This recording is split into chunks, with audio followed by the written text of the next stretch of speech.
Yo, what's up guys, it's Tommy Nutter, and in this video we're going to be looking at the Red plugin from Waves. This is part 2 in the series of how to get that analog sound in FL Studio. If this is something you're finding useful and interesting, please like, subscribe, leave a comment and hit the bell to get notified when I drop a new video. Without further ado, let's get started. Alright, today we'll be looking at the Red 17 and the Red 51 plugin from Waves. If you go to waves.com, you can get this on sale today for $29. It's a bargain. 17 hours left as of filming times. So this is a console that came from Abbey Road Studios. You can see pictures of it down here. Lenny Kravitz owns it now. The Red 37 one, there he is. Basically what it was a complete console, but it comes with some nice EQ curves that are not in anything else I've seen really. So let's take a look and we'll try using them on some sub bass, and I'll show you what options we've got. There's two very different distinct sounds. So let me just get to our other screen. Now you'll remember in the last episode we used this same project and we decided on using the Kramer HLS. And that was driving the sub bass. It was this song.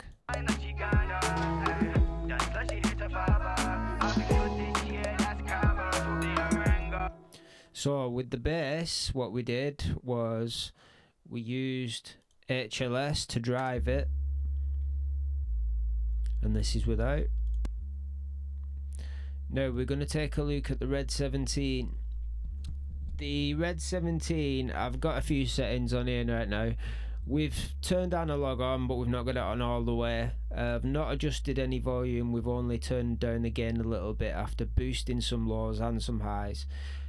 The interesting thing about this, with the electronics set up the way they are, is you can choose whether you want to close that bass lift off or whether you want it engaged. And engaging it, for a start, it brings all kinds of good harmonic, nice warmness to your bass sound. So let's switch this on. That's the Red 17 mono.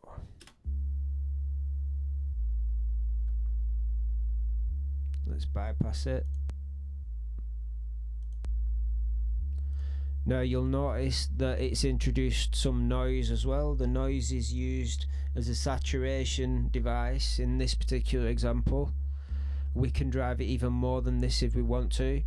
We've got two very simple controls here. If you want to add some high-end saturation, you'd turn up this.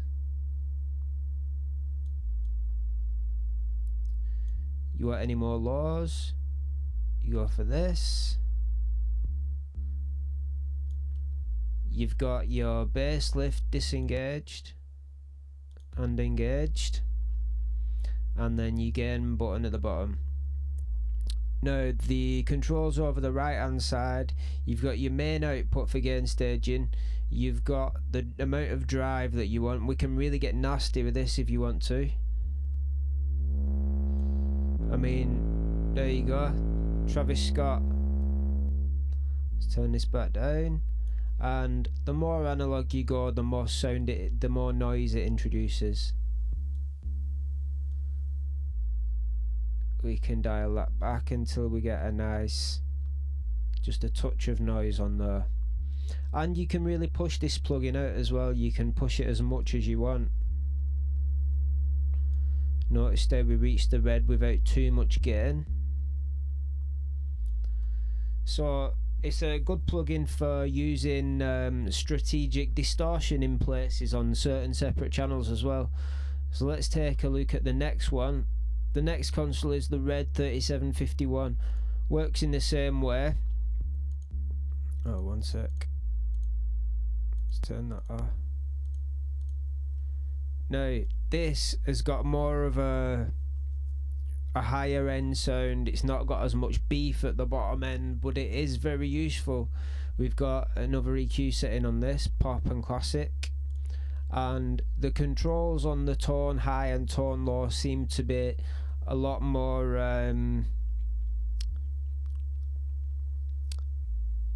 they're a lot stronger So if we boost, we can get some really deep lows on this, and similarly we can get some nice harmonics on the high end with this.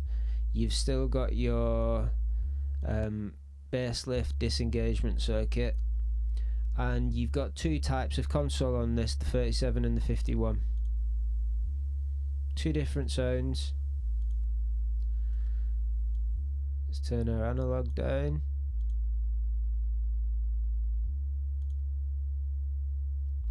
And we've also got the same drive dial.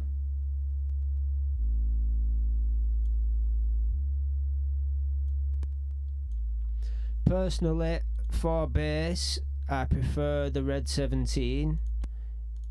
It's got a little bit more of a gritty, stable, more modern sounding, fuller bass. But like I said in the last episode, my current favourite for using on saturating bass is the HLS as a preamp. It's just amazing.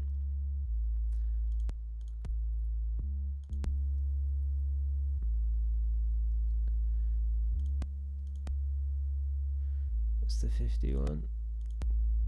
That's the 17. So they're all very useful. Let's leave the 17 on.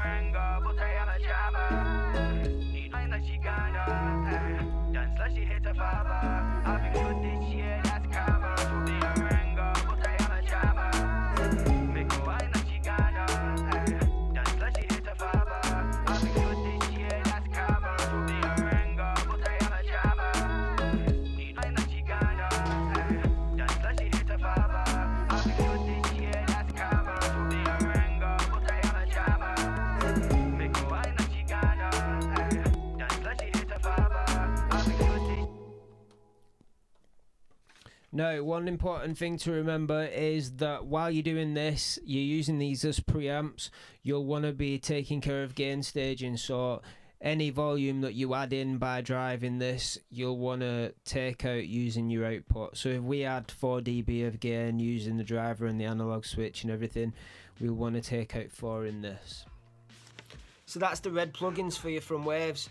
As an option for quickly getting some warmth into your song, it's great, and use it subtly if you want to as preamps, or use it more heavy-handed for a sound design approach, saturating bass and such. If you combine it with a tape machine plugin, you have an unbeatable way of bringing any sub bass to life. Don't forget to watch next week's video, which is going to be all about tape machines inside FL Studio. Hit that notification bell now so you get updated when that drops. Thanks for watching, guys. Please like and subscribe, and leave a comment and let me know what's your favourite bass plugin for bringing that 808 or sub bass to life inside FL Studio. Peace.